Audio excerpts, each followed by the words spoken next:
Hello everyone and welcome to all our viewers in Nigeria and around the world to a new cycle on global television coming to you live from the nation's capital, Abuja. I am Uyi Agumofwegbe, reminding our viewers that Global TV is on DSTV channel 365 and Star Times 276. You can download the Global TV Nigeria mobile app for Android and iOS devices to keep track of our 24/7 broadcasts. President Bola Tinubu has warned officers and men of the Nigeria Police Force against intimidation and abuse of the masses that they are paid to protect, noting that they must uphold the rule of law and reject all forms of misconduct. The president, who was represented by the president of the Senate, Godswill Akpabio, stated this at the second annual IGP's award and commendation ceremony in Abuja. Defense correspondent Kelamo Okeri has details. President Bola Ahmed Tinubu, who was represented by the President of the Senate, Godswill Akpabio, congratulated the award recipients and urged them not to rest on their achievement but spur for greater heights. He reiterated the administration's steadfastness in its commitment to transformation of the Nigerian police force with modern tools. We understand that modern policing demands modern tools, continuous training, intelligence-led strategy, and community partnership. We will continue to invest in the provision of cutting-edge equipment, technological support, cyber capacity building programs, and welfare schemes aimed at enhancing operational efficiency and boosting morale across the rank. Inspector General of Police Kayode Egbetokun says the award and commendation ceremony stands as a bold symbol of institutional shifts from entitlement to merit, from routine to excellence.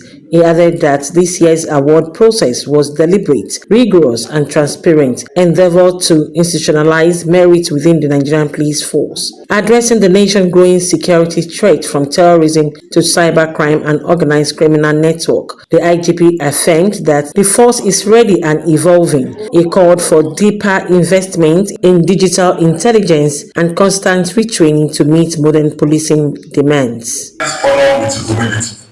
And the fierce determination to do even more. Wear your honor not as a trophy, but as a torch to light a path to greater honor for those who come behind you.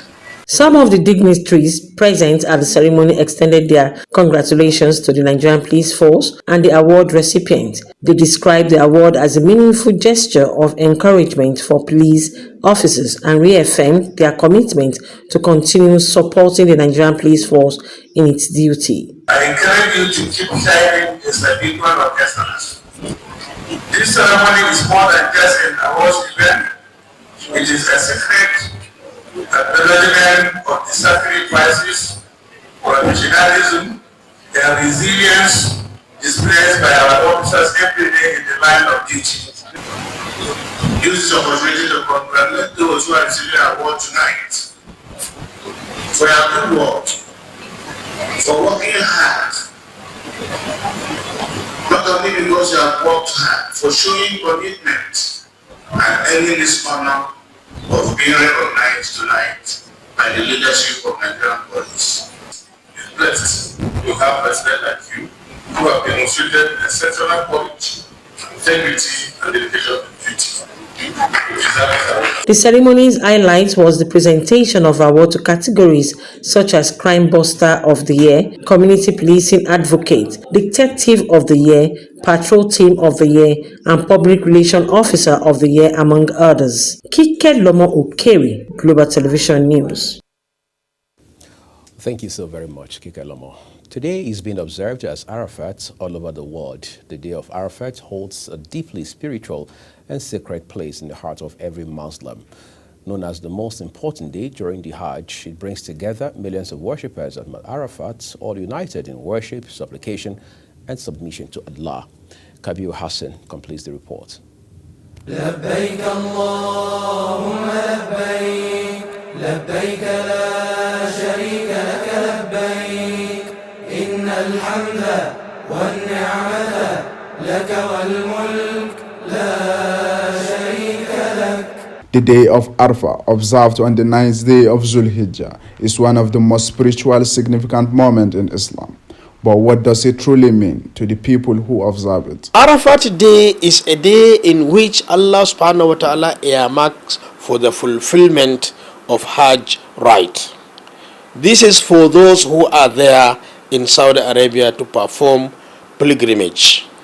While for those who are here, meaning those who are not opportune to go for Hajj this year, they will also be part of Arafat through many things. One, they can fast on the Arafat day.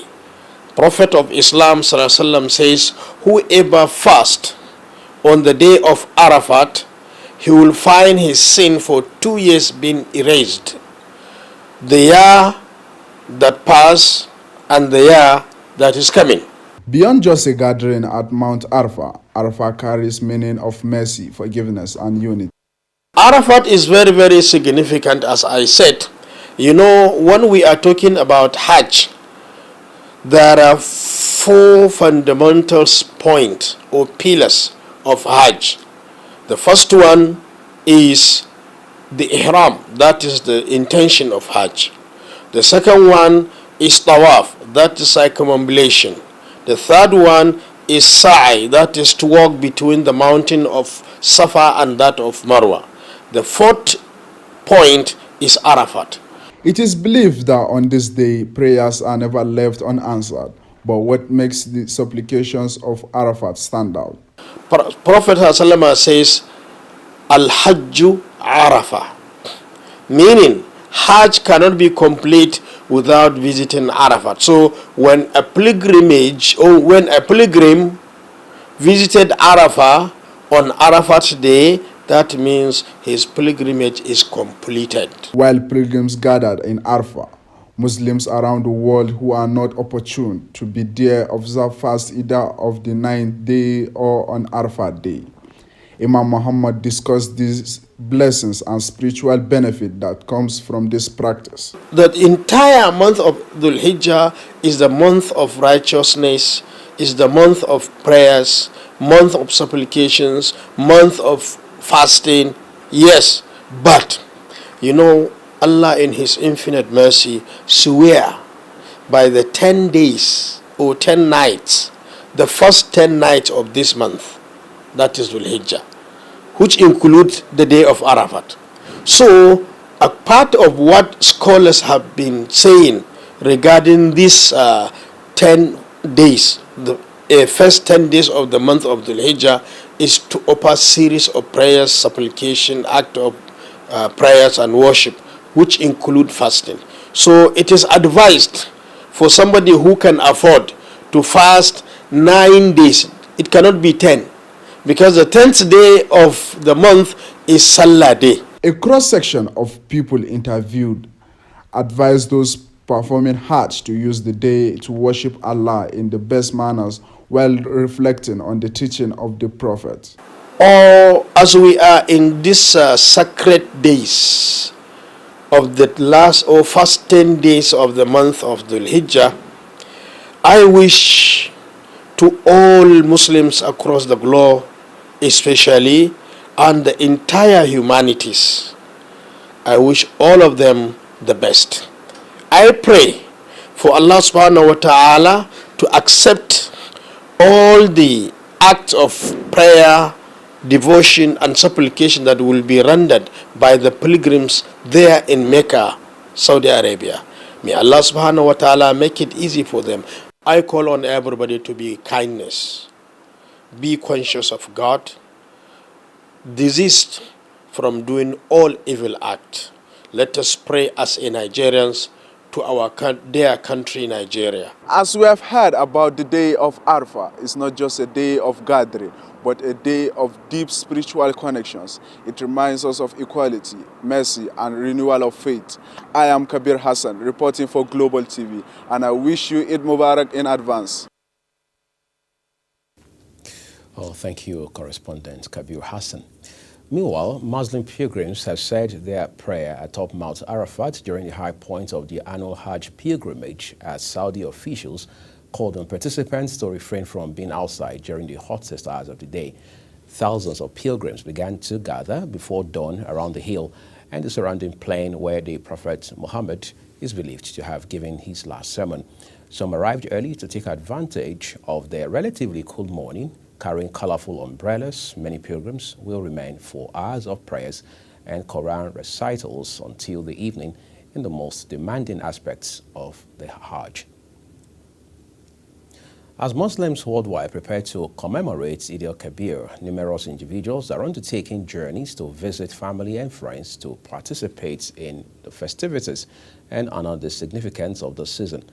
Travelers at Zuba Motor Park have expressed concerns over the high cost of transportation, which motorists attribute to high fuel prices and bad roads, as well as shortage of vehicles to transport travelers to their respective destinations. Business correspondent Samuel Odi completes the report. At Zuba Motor Park, travelers are presently en route to their destinations. Roads are filled with activities as many eagerly anticipate reuniting back with loved ones and joining in the celebrations. If I could remember, last year we traveled to Sokoto, and if I did not forget, we pay a sum of 18,000, 20,000, and now they are telling us to pay 35. As you can. Because I'm just coming from JB Park now, and there are a lot of people there. Not vehicles are not available. I think the government should try and provide means of, maybe the petrol is expensive, or they should try to look into a way they can at least help, maybe with possible buses or. However, with large number of travelers on the road, safety concerns are top priorities as drivers and passengers urge the government to hurry with the construction on the Zuba-Kaduna Expressway. Here to Kaduna now, it's like we are going to Kaduna is 3 hours, but now it's taking like 5 hours because the road is not clear. The road do no good, every road do no dey okay. Now person they manage them. Every time now suffer the road now for Nigeria. No any road now that they do small. The road to go self they no dey fast. They can't take out the wahala person. See hold on for everywhere possible. Our travelers are gathered in their numbers here at the Zuba Motor Park, making their way to several destinations to commemorate the Salah celebration. We've gotten reaction from travelers based on the current hike in transportation and also drivers complaining about the fact that the roads are not favorable for their vehicles. Samuel Odi reporting for Global Television News. We appreciate you, Samuel, for your reporting. As the Eid Mubarak approaches, there has been a high demand in the purchase of rams. This is because the ram plays a significant role in commemorating the upcoming celebration. Prices of rams, however, have increased significantly, causing a reaction from buyers and sellers across the globe. Global TV correspondent Sharon Ajay has more. As Eid Mubarak approaches, the demand for rams has increased significantly due to the celebration's tradition. This increased demand has led to a rise in prices, prompting various responses from buyers. Well, to better understand the current market dynamics, we're currently at Kubwa Federal Housing, where we'll be conducting interviews with sellers to gain insight into the prices of rams. Come with me. Rams with different sizes categorized as small, medium and large, each tagged with a different price range, have caused mixed reactions due to the significant increased prices. Sellers have attributed the surge in price as the rise in transportation costs associated with importing rams from Niger Republic, a neighboring country in West Africa. This one is 550. Other one are 550. Yes. Okay. This two is 500. 500. Yeah, this one and this one. Okay. This one is 2 million. So each of them is going for 2 million. That can tell you how much rams are cost this particular time. We are buying rams from outside country like Niger, but this year no person go buy even one ram to bring it across the country.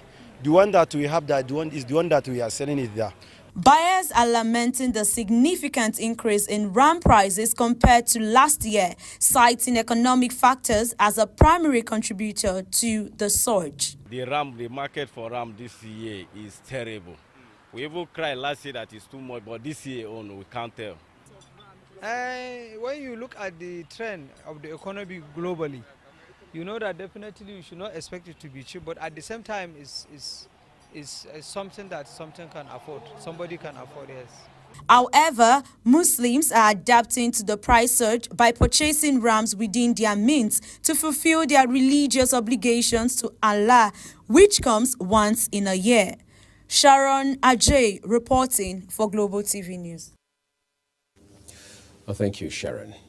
Let's turn to other stories for you now. A non-governmental organization, Age Green Campaign Initiative, has made a case for plastic pollution to be tackled with a sense of urgency. Speaking during an awareness walk as part of activities to mark this year's World Environment Day, Executive Director of Age Green Campaign Initiative, Simon Odo, says the major significance of the day is to heighten awareness on plastic pollution, which he noted has become a phenomenon that continues to pose an environmental menace and health challenge for people all over the world. Ramsin Enoch Agbo was there for Global Television.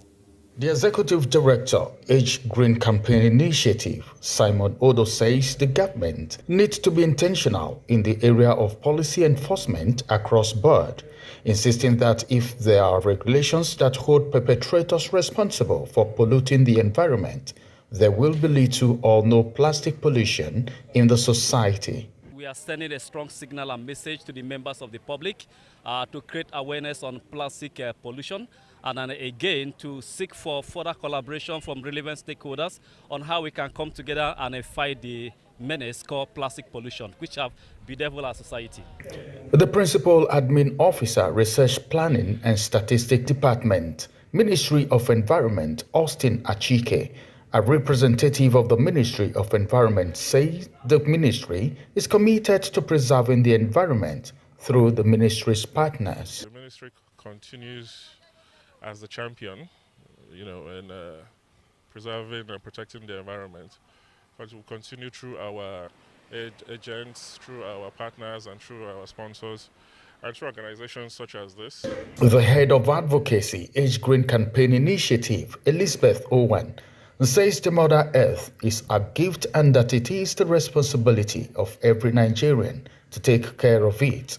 Our Mother Earth is a gift to us, and it's our responsibility to take action to protect this environment, because pollution has become a global environmental problem, and to solve this menace, we start by creating an awareness to create an environmental conscious citizens.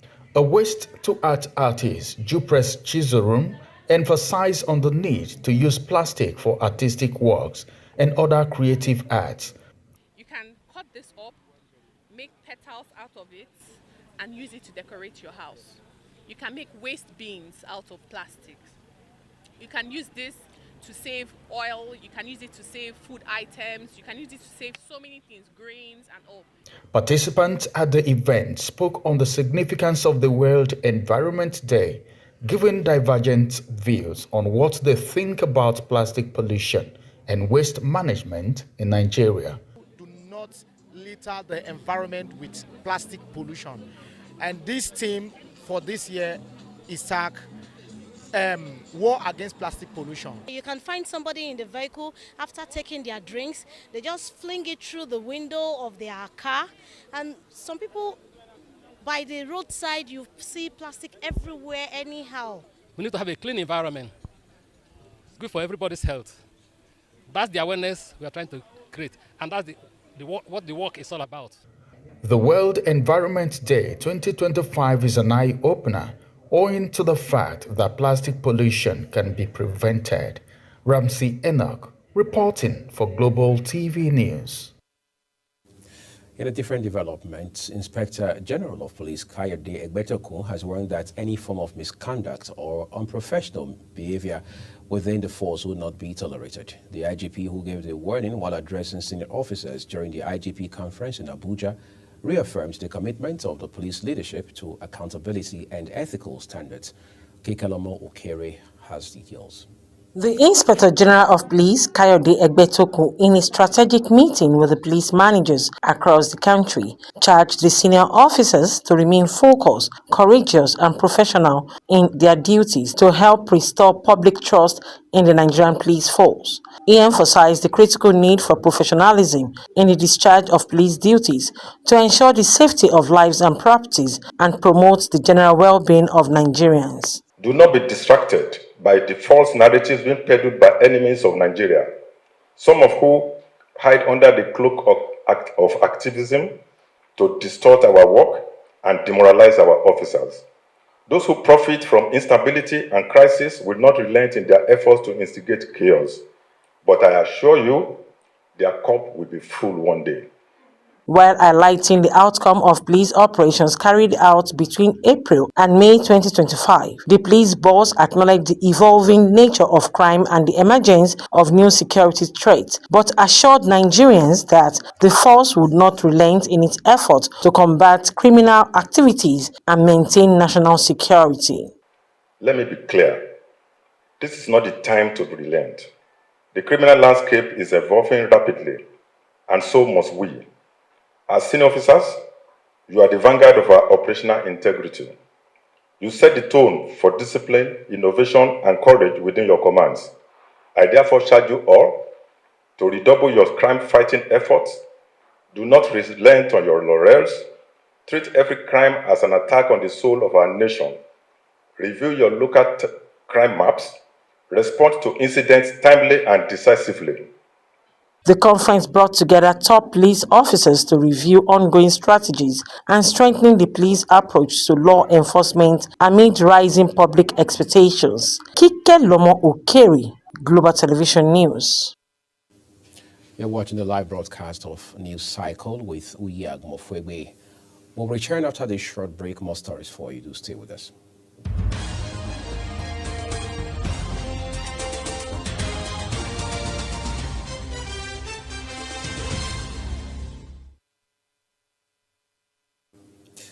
Let's now turn to the foreign scene where Ukrainian President Volodymyr Zelensky says a Russian drone has slammed into a residential house in central Ukraine overnight Thursday, killing 3 members of one family, including a 1-year-old baby. He accused Moscow of trying to buy time to continue killing, calling for the West to put what he termed maximum sanctions and pressure on Moscow. The United States government has ordered an urgent crackdown on visa overstays following the arrest of an Egyptian national, Mohammed Solima, for allegedly setting 8 Americans on fire in Boulder, Colorado. The directive issued by Secretary of Homeland Security Kristi Noem follows revelations that Solima had overstayed his visa and had remained in the country unlawfully since 2022. Zambia's former president, Edgar Lungu, who held power for almost 7 years until 2021, has died in a hospital in South Africa at the age of 68. His party says Lungu had been receiving specialized medical treatment in a clinic in Pretoria, the Patriotic Front, his political party said in a statement. And now time to turn to sports for you. Nigeria's under-17 women's team, the Flamingos, will face France, Canada, and Samoa in Group D of the 2025 FIFA Under-17 Women's World Cup. The official draw took place at the Mohammed V Football Academy in Rabat, Morocco, the host nation for the upcoming tournament. The Flamingos were seeded in Pot 1 alongside top teams like the United States, Spain, Japan, host nation Morocco, and reigning champions North Korea. And back home, Ogun State Governor Dakpo Abiodun has given out a sum of 20 million naira to the Super Falcons following their victory over Cameroon. Nigeria defeated the indomitable Lionesses 2-0 in a friendly at the Moshood Abiola Sports Arena, Abeokuta, Ogun State capital, on Tuesday. The governor also gave out 10 million naira to the indomitable Lionesses. Quite an amazing reward right there, isn't it? And that's a full cycle on the news here. I'm Uyag Mofwebe. Thank you so very much for watching. Bye-bye.